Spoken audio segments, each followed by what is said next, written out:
Hello বন্ধুরা, ইডুকেটর পক্ষ থেকে আবারও তোমাদেরকে স্বাগতম। আমি আছি মোহাম্মদ শৌলানা। আজকে কথা বলবো প্রকৃতি ও প্রত্যয় নিয়ে এবং প্রত্যয় নির্ণয়ের 10টি স্পেশাল সূত্র নিয়ে, যাতে করে তোমরা অতি সহজে অতি নির্ভুলভাবে প্রত্যয় নির্ণয় করতে পারো।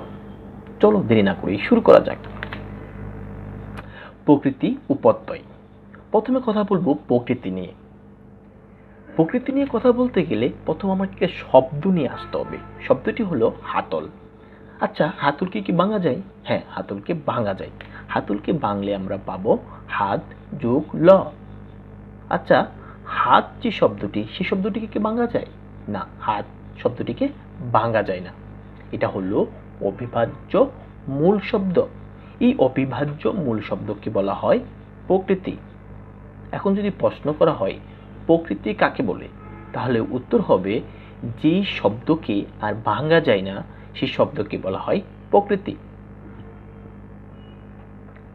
প্রকৃতির সাথে অতিরিক্ত শব্দাংশ যোগ হয়ে যখন নতুন শব্দ গঠন করে সেই অতিরিক্ত শব্দাংশটাকে বলা হয় প্রত্যয়। তাহলে হাত হলো একটা প্রকৃতি, হাতের সাথে অতিরিক্ত শব্দাংশ আছে ল, ল হলো একটি প্রত্যয়। এখন যদি প্রশ্ন করা হয় প্রত্যয় কাকে বলে, তাহলে উত্তর হবে প্রকৃতির সাথে যে অতিরিক্ত শব্দাংশ যোগ হয়ে নতুন শব্দ গঠন করে সেই অতিরিক্ত শব্দাংশকে বলা হয় প্রত্যয়। যেরকম লালচে, লালচের মূল শব্দ হলো লাল মানে প্রকৃতি, আর এটার অতিরিক্ত শব্দাংশ হলো চে, চে মানে প্রত্যয়। এই লালের সাথে অর্থাৎ প্রকৃতির সাথে প্রত্যয় যোগ হয়ে নতুন শব্দ লালচে গঠন করা হয়েছে। তো এইভাবে আমরা প্রকৃতির সাথে প্রত্যয় যোগ করে নতুন নতুন শব্দ গঠন করতে পারবো। প্রত্যয়কে ইংলিশে বলা হয় সাফিক্স। যেরকম ন্যাশনাল, ন্যাশনালের মূল শব্দ হলো নেশন, এর সাথে অতিরিক্ত যোগ হলো এল। এই এলকে বলা হয় সাফিক্স বা বাংলাতে বলা হয় প্রত্যয়। আর নেশন হলো মূল শব্দ, যেটাকে আমরা বলি বাংলা ব্যাকরণ অনুযায়ী প্রকৃতি। প্রকৃতি হলো দুই প্রকার, একটা হলো নাম প্রকৃতি আর একটা হলো কীট প্রকৃতি বা ধাতু। নাম প্রকৃতি হলো যে শব্দটাকে আমরা প্রকৃতি বলতেছি সেই শব্দটা যদি নামবাচক শব্দ হয় তাহলে সেটা হবে নাম প্রকৃতি। এই জায়গায় লাল যে শব্দটি, এটি একটি রঙের নাম, এর মানে লাল হলো একটি নামবাচক শব্দ, সুতরাং লাল হলো নাম প্রকৃতি। যেরকম মুখ, মুখ যোগ র মুখর, এই যে মুখ শব্দটি একটি নামবাচক শব্দ, একটি নামকে বোঝাচ্ছে, সুতরাং মুখ হলো একটি নাম প্রকৃতি। এই নাম প্রকৃতির সাথে যে অতিরিক্ত শব্দাংশ যোগ হয় সেই অতিরিক্ত শব্দাংশগুলোকে বলা হয় তদ্ধিত প্রত্যয়। একটা জিনিস গুরুত্বপূর্ণ ব্যাপার হলো যে তদ্ধিত প্রত্যয় হইতে হলে তোমার নাম প্রকৃতি হতে হবে, অর্থাৎ নাম প্রকৃতির সাথে যে অতিরিক্ত প্রত্যয়গুলো যোগ হয় সেই প্রত্যয়গুলোকে বলা হয় তদ্ধিত প্রত্যয়।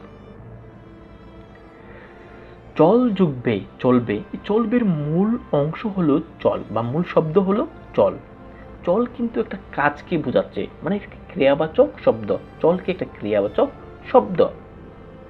যেরকম জম যোগ আ জমা, এই জম শব্দটা কিন্তু একটা মূল শব্দ, এটা কাজকে বোঝাচ্ছে, ক্রিয়াবাচক শব্দ। এই যখন কোনো প্রকৃতি ক্রিয়াবাচক শব্দ হবে, যখন কোনো প্রকৃতি ক্রিয়াবাচক শব্দ হবে সেই প্রকৃতিকে বলা হবে কীট প্রকৃতি বা ধাতু। তাহলে আমরা বলতে পারি চল এবং জম দুটি হলো কীট প্রকৃতি বা ধাতু। কীট প্রকৃতির সাথে এই যে অতিরিক্ত যে শব্দাংশ যোগ হয়েছে বা প্রত্যয় যোগ হয়েছে, এই প্রত্যয়গুলোকে বলা হয় কীট প্রত্যয়। অর্থাৎ কীট প্রত্যয় হইতে হলে কীট প্রকৃতি লাগবে, আর তদ্ধিত প্রত্যয় হইতে হলে নাম প্রকৃতি লাগবে। আমরা যখন বুঝতে পারবো যে মূল শব্দটা যে এটা নাম প্রকৃতি, তাহলে বুঝতে পারবো যে এর সাথে অতিরিক্ত যে প্রত্যয়টা আছে সেটা কি তদ্ধিত প্রত্যয়। আর যখন বুঝতে পারবো যে মূল শব্দটা কীট প্রকৃতি, তখন আমরা বুঝতে পারবো যে এর অতিরিক্ত যেই প্রত্যয়টা আছে সেই প্রত্যয়টা কি কীট প্রত্যয়। আরেকটা জিনিস বলে নিই, কীট প্রকৃতিকে ধাতু বলা যায়। তাহলে আমরা এরকম অনেক এমসিকিউ আসবে যে ক্রিয়ামূলকে কি বলে। ক্রিয়ামূলকে ধাতু বলে। অর্থাৎ এই যে চলবে এটা কিন্তু একটা ক্রিয়াবাচক শব্দ, এটার মূল অংশ হলো চল, তো ক্রিয়ামূল হলো কি চল, তাহলে এটাকে ধাতু বা কীট প্রকৃতি বলা যায়। দেন এখন কথা বলবো 10টি স্পেশাল সূত্র নিয়ে। প্রথম সূত্র হলো যেটা, শব্দের শেষে যদি ব প্রত্যয় থাকে তাহলে মূল শব্দ প্লাস মূর্ধন্য ষ সংযুক্ত মূর্ধন্য ন হবে। যেরকম মানব, মানবের মূল শব্দ হলো মনু, মানবের মূল শব্দ কি মনু, এর সাথে হবে মূর্ধন্য ষ সংযুক্ত মূর্ধন্য ন। কেন? কারণ শব্দের শেষে ব আছে, কারণ আমি প্রথমেই বললাম শব্দের শেষে যদি ব প্রত্যয় থাকে তাহলে মূল শব্দ প্লাস মূর্ধন্য ষ সংযুক্ত মূর্ধন্য ন হবে। এটা তদ্ধিত প্রত্যয় কেন বলা হয়? তদ্ধিত প্রত্যয় এই জন্য বলা হয়, মনু হলো একটি নামবাচক শব্দ, সেজন্য হলো এই প্রত্যয়টা হলো তদ্ধিত প্রত্যয়। যেরকম দানব, শব্দের শেষে কি আছে? ব প্রত্যয় আছে, তাহলে মূল শব্দ প্লাস মূর্ধন্য ষ সংযুক্ত মূর্ধন্য ন হবে। তো দানবের মূল শব্দ হলো দনু। কি কিছু বোঝা গেছে? আর এই প্রত্যয়টা হলো তদ্ধিত প্রত্যয়, কারণ দনু হলো একটি নামবাচক শব্দ। সেম লাঘব, লাঘবের প্রত্যয় হলো লঘু যুগ মূর্ধন্য ষ সংযুক্ত মূর্ধন্য ন। এই মূর্ধন্য ষ সংযুক্ত মূর্ধন্য ন হলো তদ্ধিত প্রত্যয়। কেন? কারণ লঘুর হলো একটি নামবাচক শব্দ। শৈশবের প্রত্যয় নির্ণয় করলে শৈশবের মূল শব্দ হচ্ছে শিশু, আর আমরা জানি যে ব থাকলে হবে মূর্ধন্য ষ সংযুক্ত মূর্ধন্য ন, আর এটা হলো তদ্ধিত প্রত্যয়। কেন তদ্ধিত প্রত্যয়? কারণ শিশুটা হলো একটি নামবাচক শব্দ, নাম প্রকৃতি, সেই জন্য এটা হলো তদ্ধিত প্রত্যয়। সূত্র 2, শব্দের শেষে যদি মা এবং ম প্রত্যয় থাকে তাহলে মূল শব্দ প্লাস ইমন হবে। দেখো নীলিমা, শব্দের শেষে কিন্তু মা আছে, তাহলে মূল শব্দ, নীলিমার মূল শব্দ হলো নীল, যেহেতু মা আছে প্লাস হবে ইমন, তাহলে নীল যোগ ইমন মানে হলো নীলিমা। আর এই ইমনটা হলো তদ্ধিত প্রত্যয়, কারণ নীল হলো একটি রঙের নাম, তাহলে এটা নামবাচক শব্দ, অর্থাৎ কি দিচ্ছে? নাম প্রকৃতি। নাম প্রকৃতির সাথে যে প্রত্যয় যোগ হয় সেটা হচ্ছে তদ্ধিত প্রত্যয়, সেই জন্য ইমন হলো তদ্ধিত প্রত্যয়। সেম পূর্ণিমা, পূর্ণিমার মূল শব্দ হলো পূর্ণ, আর যেহেতু মা আছে শব্দের শেষে সেই জন্য হবে ইমন, তাহলে পূর্ণ যোগ ইমন হলো পূর্ণিমা, আর ইমন হলো তদ্ধিত প্রত্যয়, কারণ পূর্ণ হলো একটি নামবাচক শব্দ। দার্ঘিমা, দীর্ঘ যোগ ইমন, দার্ঘিমার মূল শব্দ হলো দীর্ঘ, আর যেহেতু মা আছে সেহেতু ইমন হবে, আর ইমন হলো তদ্ধিত প্রত্যয়, কারণ দীর্ঘ হলো একটি নামবাচক শব্দ বা নাম প্রকৃতি।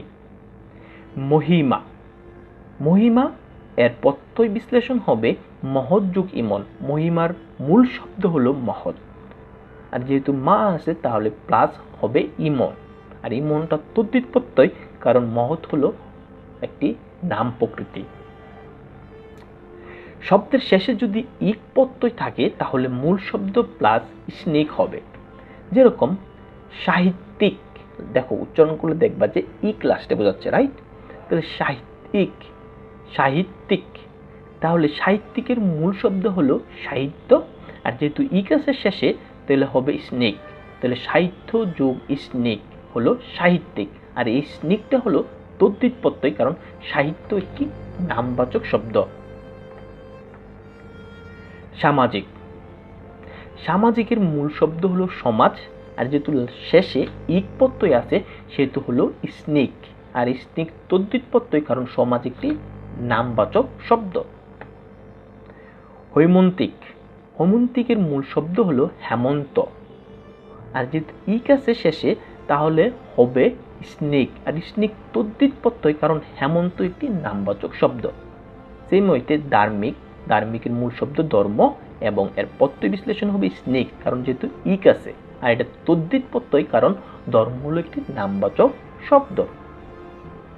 শব্দের শেষে মান প্রত্যয় থাকলে তাহলে মূল শব্দ প্লাস মতুব বা সানচ হবে।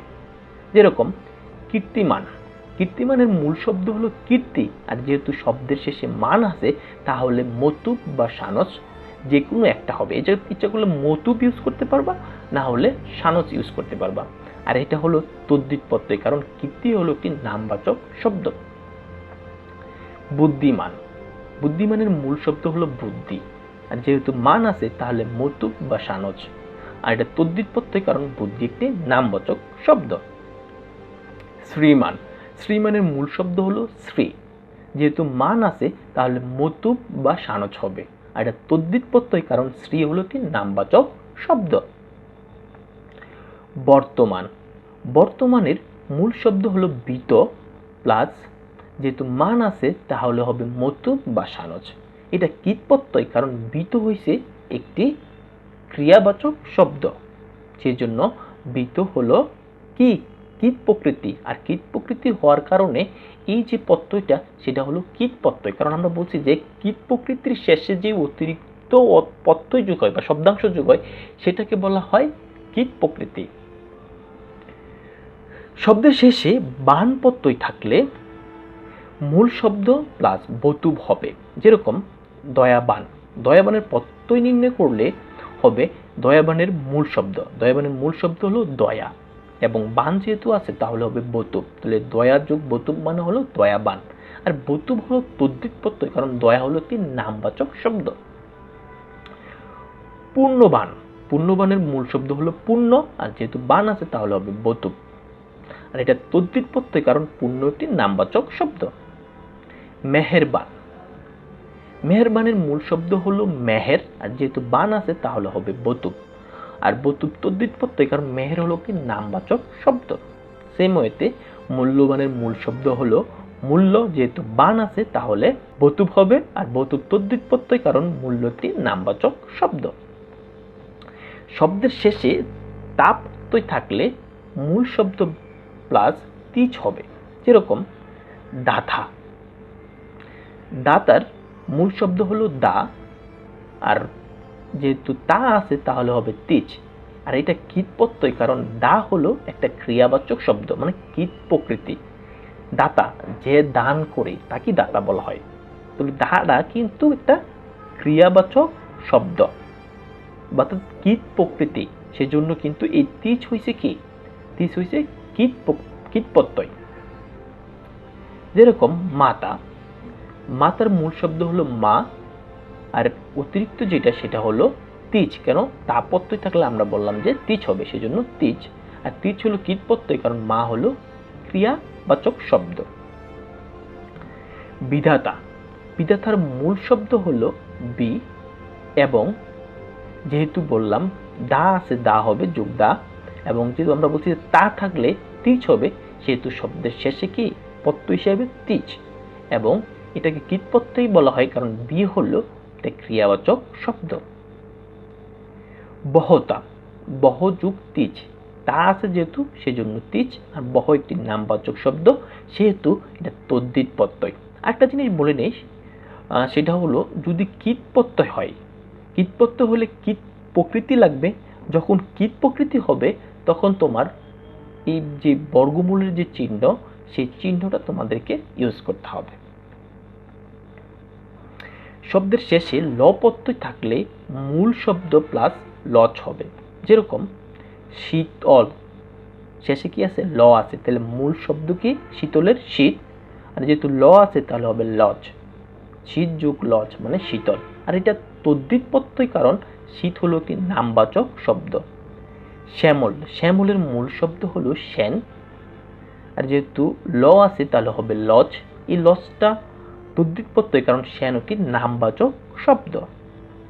শব্দের শেষে বি প্রত্যয় থাকলে মূল শব্দ প্লাস বিন হবে। যেরকম মেধাবী, মেধাবীর মূল শব্দ হলো মেধা, বলছি যে বি থাকলে বিন হবে, তাহলে মেধা যোগ বিন মানে মেধাবী। আর এই বিন হলো তদ্ধিত প্রত্যয় কারণ মেধা একটি নামবাচক শব্দ। মায়াবী, মায়াবীর মূল শব্দ কি মায়া, আর বি থাকলে কি হবে বিন হবে, আর বিনটা হলো তদ্ধিত প্রত্যয় কারণ মায়া হলো একটা নামবাচক শব্দ।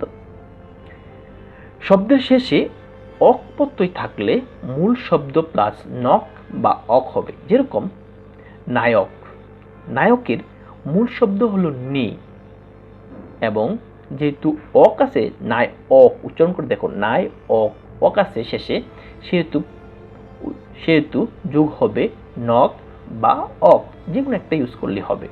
আর এই নক বা অক হলো কীট প্রত্যয় কারণ এই নিটা হলো ক্রিয়াবাচক শব্দ, নিটা হলো ক্রিয়াবাচক শব্দ। গায়ক, গায়ক, গায়কের মূল শব্দ হলো গই, এবং যেহেতু অক আছে তাহলে নক বা অক হবে, আর নক বা অক হলো কীট প্রত্যয়। কেন কীট প্রত্যয়? কারণ এটা ক্রিয়াবাচক শব্দ, আর ক্রিয়াবাচক শব্দ হওয়া মানে এটা কীট প্রকৃতি। কীট প্রকৃতি মানে কি? ধাতু। ঠিক আছে, দেন সূত্র নাম্বার 10, শব্দের শেষে ই প্রত্যয় থাকলে মূল শব্দ প্লাস স্নে হবে। যেরকম রাবণী, নি আছে, রাবণীর মূল শব্দ হলো রাবণ, যেহেতু নি আছে তাহলে হবে কি? স্নে। রাবণ যোগ স্নে মানে কি? রাবণী। ঠিক আছে, স্নি মানে কি? স্নি হলো প্রত্যয়। কি প্রত্যয়? তদ্ধিত প্রত্যয়। আর রাবণ হলো একটি নামবাচক শব্দ, সেই জন্য এটি কি? তদ্ধিত প্রত্যয়। তো আজকে এতটুকুই। যদি কারো কোনো কনফিউশন থেকে থাকে তাহলে অবশ্যই কমেন্ট করে জানাবেন এবং লাইক শেয়ার কমেন্ট করবেন। Thank you so much.